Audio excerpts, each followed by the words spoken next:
नमस्कार, शाहीर भिकाजी भोवड। नमस्कार। आज तुम्हाला आम्ही कित्येक वर्ष या कलेमध्ये बघत आलो आहे आणि तुम्ही ही कला ही जोपासण्याचे काम करताय। आज आम्ही तुमच्या या वीर गावामध्ये आलो आहे आणि तुमची इथे येऊन भेट झाली। तर या धबधब्यावरती आलो आणि तुम्ही भेटलात। तुम्ही या धबधब्याबद्दल आम्हाला दोन शब्द काही सांगू शकतात का? नमस्कार, मी भिकाजी भोवड।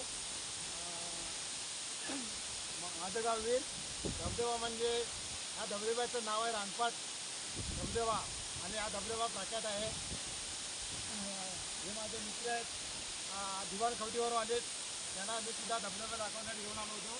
धबधब्याचं वैशिष्ट्यमध्ये 12 महिना धबधबा चालत असतो आणि सखोल भाग आहे।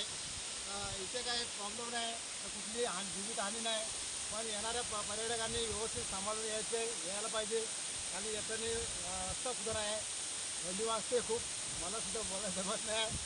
तर माझे दोन शब्द मुलाखत घेतली त्याच्याबद्दल धन्यवाद। सर्वांनी अशीच एन्जॉय करा आणि आमच्या गावाला प्राधान्य द्या, आमच्या धबधब्याला प्राधान्य द्या। धन्यवाद। नमस्कार। तसेच सगळ्यांनी या वीर गावामध्ये येऊन रानपाट धबधब्याला भेट देऊन सगळ्यांनी आपल्या काळजी घ्या। या कोकण आपलाच असा।